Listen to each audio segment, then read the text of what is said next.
फैज ये अमल करने को तैयार हो गया था और जब हम अमल के आखिरी पड़ाव पर थे तभी मुझे एक खिंचावट महसूस हुई। मुझे ऐसा लगा शायद ये इस अमल की वजह से हो रहा है, पर ऐसा नहीं था। मेरे पीछे शाजिया खड़ी थी। शाजिया को देखकर मेरी आंखें फटी के फटी रह गई। हमजाद अमल में मशरूफ था। वो शाजिया को देख नहीं पाया। हमजाद, वो देखो शाजिया। शाजिया को देखने के बाद हमजाद ने उस पर हमला किया और शाजिया हमजाद से कहीं ज्यादा पुरस्रार लग रही थी। हमजाद, तेरी कुव्वतें तेरे मालिक के जिस्म से पुरस्रार होती है और अब तो तेरा मालिक बस एक रूह है, तो तेरी कुव्वतें भी औंधी पौंधी है मेरे सामने। मैं तुझे नहीं छोड़ूंगा लड़की। मुझे मारने के लिए तेरे मालिक को नया जिस्म लेना होगा, वो मैं हरगिज नहीं होने दूंगी। शाजिया और हमजाद अपनी पूरी ताकतों से लड़ते रहे। आखिरकार शाजिया ने हमजाद को एक सुनहरी रस्सी में जकड़ दिया। क्या हुआ हमजाद, तेरी सारी कुव्वतें खत्म हो गई। अब तेरे मालिक को मुझसे कौन बचाएगा? अब मैं जानता था कि शाजिया मुझ पर वापस हमला करेगी, लेकिन वो क्या करना चाहती है ये मैं नहीं जानता था। मैंने सोचा कि उसे अपनी बातों में फुसला लेता हूँ। मैंने तेरा क्या बिगाड़ा है लड़की, जो मुझसे इतना बदला ले रही है? अगर तू मुझे छोड़ देगी तो मैं यहाँ से दूर चला जाऊंगा। तुझे जिंदगी में कभी दिखाई तक नहीं दूंगा। तूने मेरे वालिद जैसे चाचा जान को मारा है और तू चाहता है कि मैं तुझे छोड़ दूं? तूने एक बहुत ही नेक इंसान को मारा है और अगर मैंने तुझे छोड़ दिया तो ना जाने कितने और नेक लोगों की तू जिंदगियां खराब करेगा। मुझे माफ कर दो, मैं आगे से ऐसा कुछ नहीं करूंगा। उस बेमुरवत लड़की ने मेरी एक नहीं सुनी और मेरी रूह को एक कांच की बोतल में कैद कर लिया और मेरे हमजाद को एक दूसरी बोतल में। अब से तेरे आखिरी वक्त तक तू इस बोतल में ही बंद रहेगा असलम। हमें कैद करके शाजिया ने फैज, जो बेहोश पड़ा था, उसे होश में लाया और उसे मेरे बारे में सब सच बताया। फैज ने शाजिया का शुक्रिया किया और वहां से चला गया। फिर शाजिया ने बोतलों को अपने चमड़े के थैले में रख लिया। मैं कैद हो चुका था और ये सोच रहा था क्या यही मेरा अंत है। क्यों मैंने हमजाद से 100 बरस तक का साथ मांगा था। आगे के 95 बरस मुझे इसी बोतल में बिताने थे और ये शाजिया मेरे और हमजाद के बारे में इतना सब कैसे जानती है? इसकी पुरस्रार कुव्वतों का राज क्या है? ऐसे कई सवाल मेरे दिमाग में आ रहे थे, लेकिन इसका जवाब ना मेरे पास था ना हमजाद के पास। शाजिया मुझे और हमजाद दोनों को एक गुफा में ले गई। ये गुफा कुछ अलग थी। यहाँ एक रूहानी चिराग जल रहा था। इस चिराग की रोशनी से पूरी गुफा रोशन थी और तभी मेरा ध्यान वहां रखी हुई कई बोतलों पर गया। ये सब क्या है? यहाँ और लोग हैं मेरी तरह।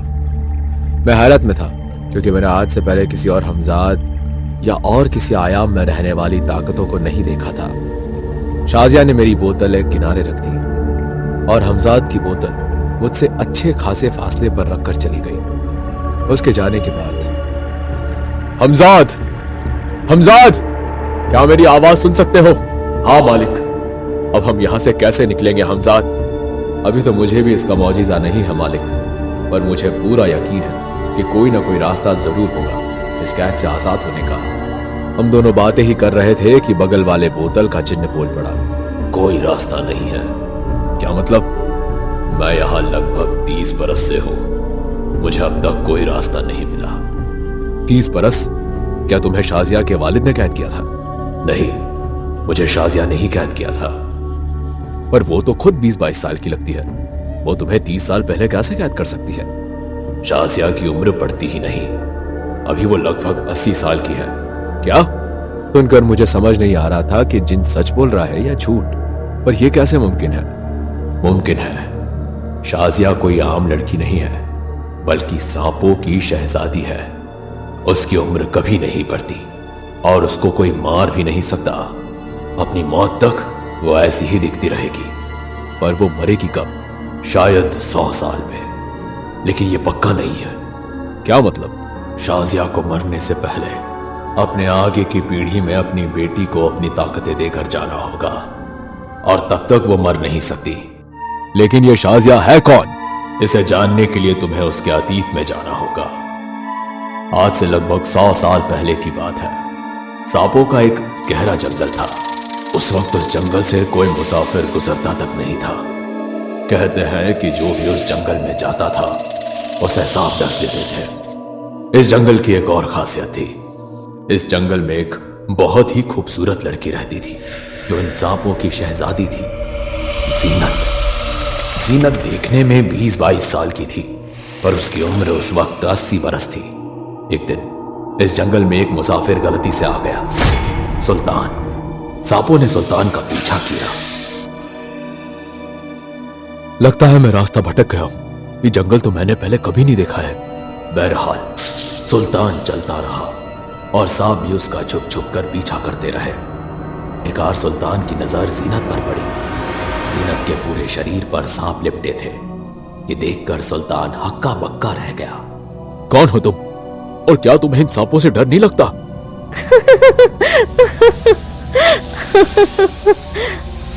जीनत को सुल्तान की भाषा समझ नहीं आ रही थी। आज से पहले जीनत कभी इस जंगल से बाहर नहीं निकली थी और जीनत खुद भी सांपों की तरह ही बात करती थी। अरे हंस क्यों रही हो? ये सांप तुम्हें काट लेंगे। सुल्तान ने जीनत के जिस्म से सांप निकालने की कोशिश की और इसी बीच एक सांप ने सुल्तान को डस लिया और वो वहीं बेहोश हो गया। ये देखकर जीनत घबरा गई। जीनत सुल्तान को अपनी गुफा में ले गई। वहां जीनत ने सुल्तान के शरीर से सांप का जहर निकाला और उसका इलाज किया। अगली सुबह जब सुल्तान को होश आया तो उसने जीनत को अपने बगल में बैठा पाया। क्या हुआ मुझे? कुछ नहीं, तुम ठीक हो। सुल्तान का इलाज करते वक्त जीनत ने सुल्तान के सर पर हाथ रखकर उसके दिमाग से सारी जानकारियां ले ली थी। यहां तक कि उसने भाषा भी सीख ली थी। ये सांप तुम्हारे जिस्म पर क्यों रेंगते हैं? क्योंकि ये मेरे बाशिंदे हैं। पर क्यों? क्योंकि मैं इन सांपों की शहजादी हूँ और ये मेरा हर हुक्म बजाते हैं। मैं इन्हीं में से एक हूँ। लेकिन तुम तो एक लड़की हो, कोई सांप नहीं। नहीं, मैं आधी इंसान हूँ और आधी सांप। मेरे परदादी जान को ये निस्बत मिली थी कि हम जंगल पर ही राज करेंगे और हमारी नस्ल आधी इंसान और आधे सांप रहेंगे। लेकिन तुम तो यहाँ अकेली हो। तुम्हारे घर वाले कहाँ हैं? कोई नहीं बचा, सब मारे गए। पर कैसे? मेरा भी एक खानदान था। भाई बहन थे, अम्मी थी, वालिद थे और दादा जान और दादी जान भी थे। हम सब इसी जंगल में खुशी से रहते थे। फिर एक रात कुछ लोग इस जंगल में घुस आए। उन लोगों को हमारी कुव्वतें चाहिए थी, इसलिए मेरे पूरे खानदान को जकड़ लिया। मेरे खानदान ने उससे बहुत लड़ने की कोशिश की पर हमारा वक्त खराब था। वो चांद के ग्रहण की रात थी और हमारी कुव्वतें उस दौरान कम हो जाती हैं। उन लोगों ने बहुत चाहा कि मेरे खानदान वाले अपनी कुव्वतें उन इंसानों को दे दे, पर वो नहीं माने। तो उन इंसानों ने एक एक करके मेरे सारे खानदान वालों को मार दिया। अब बस मैं और मेरी अम्मी ही बची थी। सुन जीनत, तुझे कुछ नहीं होगा, मैं वादा करती हूँ, कुछ नहीं होगा। लेकिन इन इंसानों को जिंदा मत छोड़ना। मेरी अम्मी ने अपनी सारी कुव्वतें मुझे दे दी और खुद मौत को गले लगा लिया। और अब जब वो इंसान मुझ तक पहुँचे तो मेरी अम्मी की कुर्बानी के सामने उनकी सारी ताकतें नाकाम रही। वो मुझे छू भी नहीं पाए, वहीं जलकर खाक हो गए। कुछ देर बाद ग्रहण खत्म होने लगा और वो लोग उल्टे पांव भागने लगे। मेरी कुव्वतें फिर से पुरस्कार हो गई और मैंने एक एक को ढूंढकर तड़पा तड़पा कर मार दिया। और तब से मैं अकेली इस जंगल में जी रही हूँ अपने बाशिंदों के साथ। अब यही मेरा खानदान है। जीनत की कहानी सुनकर सुल्तान को जीनत के लिए लगाव महसूस होने लगा। सुल्तान ने कुछ दिन वहीं ठहरना मुनासिब समझा। धीरे धीरे जीनत और सुल्तान एक दूसरे को पसंद करने लगे। कुछ दिनों बाद, जीनत, क्या तुम मुझसे निकाह करोगी? मैं चाहता हूं कि तुम मेरे साथ मेरे घर चलो और वहां हम खुशी से अपना नया खानदान बनाए। जीनत ने यह रिश्ता कबूल किया और सुल्तान के साथ यहां आ गई और यहां उन्हें एक बेटी हुई। जिसका नाम उन्होंने शाजिया रखा। और अपनी मां की तरह शाजिया भी कई पुरस्कार कुव्वतों की मालकिन है, इसलिए इस कैद से आजाद होना नामुमकिन है। शाजिया का अतीत सुनकर तो मेरे रोंगटे खड़े हो गए थे।